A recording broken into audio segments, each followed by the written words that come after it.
President Trump could be open to a comprehensive immigration deal.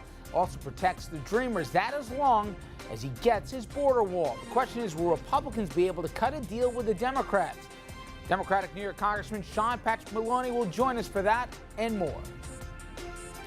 President Trump makes his first public comments about Oprah, and what he said, it might surprise you.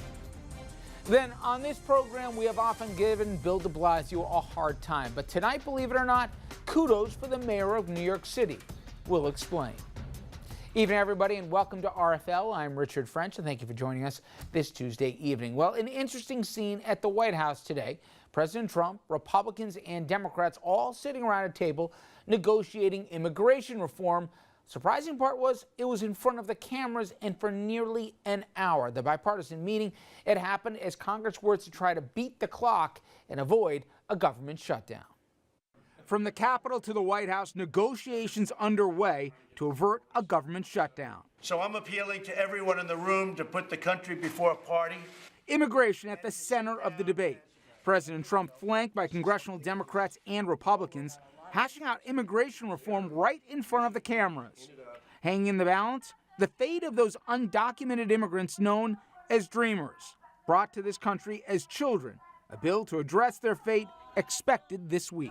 It should be a bill of love, but it also has to be a bill where we're able to secure our border. The big battle likely to be over Homeland Security's $18 billion request for the president's southern border wall. If we do not do something with the security, if we do not do something with the chain migration, we are fooling each other that we solved the problem. I want to state that emphatically. There is not a Democrat that is not for having secure borders. On Capitol Hill, a harder tone from Democrats. President Trump is fighting for an empty symbol rather than smart policy. Leaders are also trying to achieve a funding deal that sets spending caps, reauthorizes the Children's Health Insurance Program, and provides emergency disaster relief. So we have deadlines. We understand these deadlines, and I think we're having good bipartisan conversations. Here now to talk about immigration, DACA, and much more, including an issue very close to his regions, Congressman Sean Patrick Maloney, Democrat representing New York's 18th Congressional District in the Hudson Valley. Congressman, as always, I appreciate the time. Nice to be with you. Okay, so you got to see seemingly unprecedented, where cameras right there during congressional negotiations with the president over DACA and the wall and everything in between. Depending on if you watched at the 10-minute mark, the 20 or the 30-minute mark, you got three very different positions seemingly from the president. Are you clear after today what the conditions will be for him to basically let these kids stay in this country? Or is it contingent on him getting his wall or whatever else? Are you any clearer than before the day started?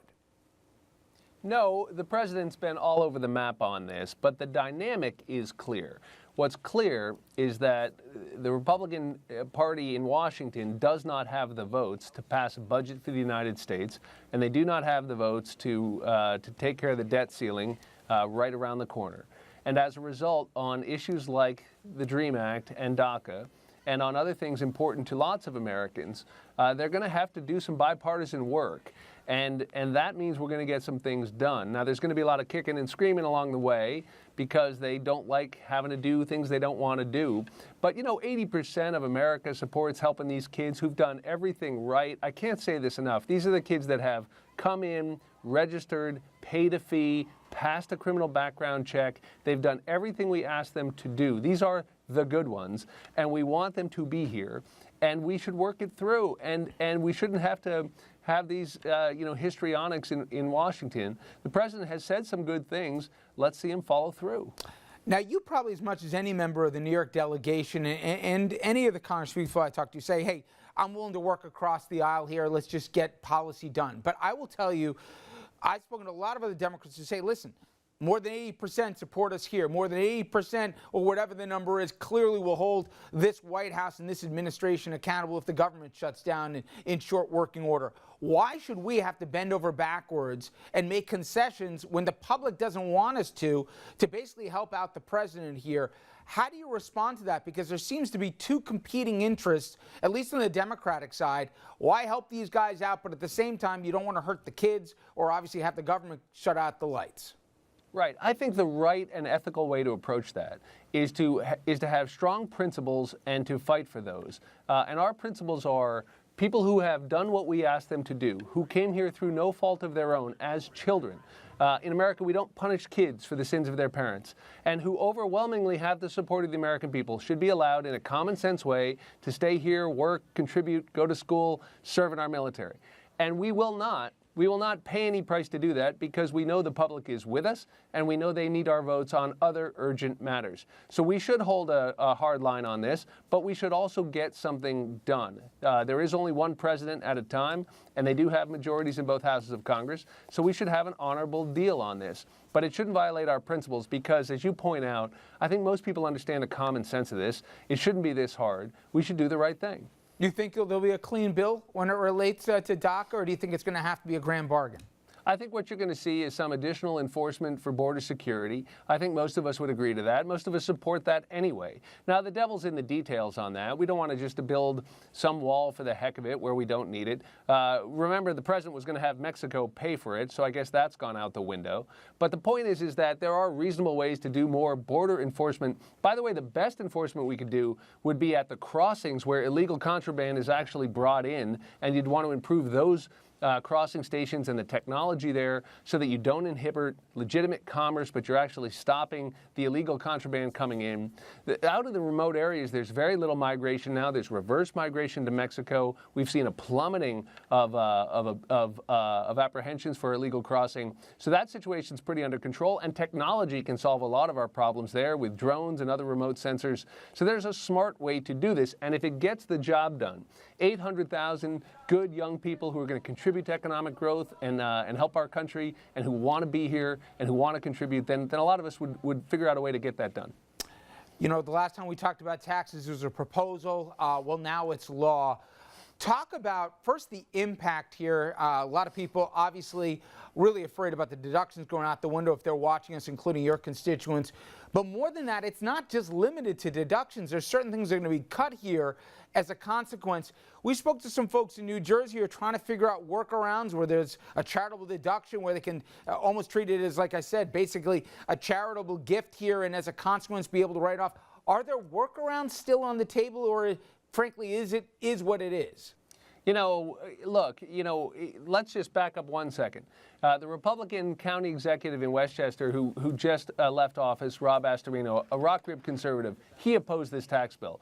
The majority of the Republicans in Congress from New York opposed this tax bill, and in New Jersey as well. Why? Because it's terrible for states like ours. I don't believe fundamentally there is a workaround. I know the governor and other members of Congress are doing some really creative things to try to bring legal action, and we should do that, to try to figure out ways to lessen the property tax burden of folks in the Hudson Valley. I'm all for that.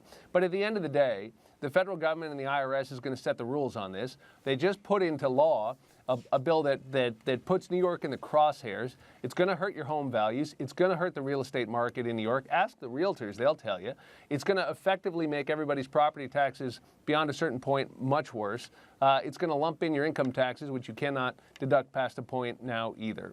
So these things are bad for New York. It's why we saw people lined up around the block to prepay in a lot of counties in New York.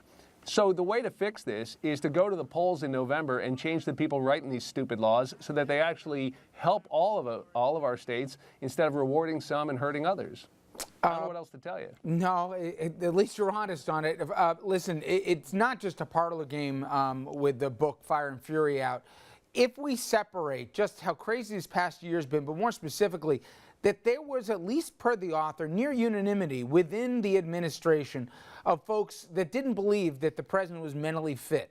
Now, we've seen a lot of dialogue and back and forth, but I'm curious, and you don't have to put names to it, you're in a select fraternity, if you will, here in Story, where 535 people of both parties get around, and when the cameras aren't running on C-SPAN, you must have some honest conversations.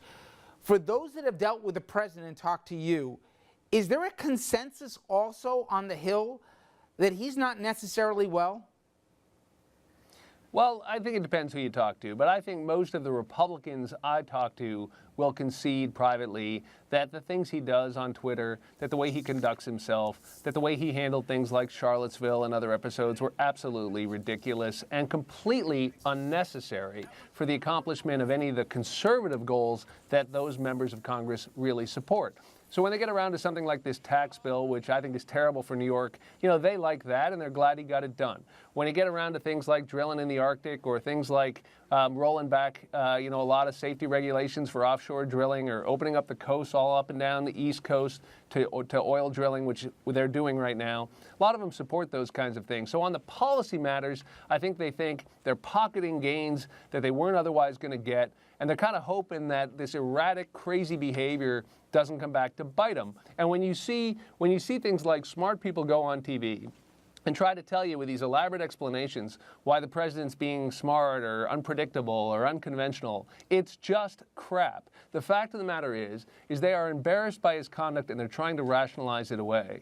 And as long as they can get some gains on Capitol Hill, they'll think the price is worth it. But I'm afraid it's doing long-term damage to our country. And I'm not going to act like it's normal because it's not. And I say that as a guy who represents a Trump district. This president ought to clean up his act and lead the country. Congressman, thank you so much for the time. Thank you. All right, when we come back, we'll bring the panel in to take a look at the politics of immigration, DACA, and more.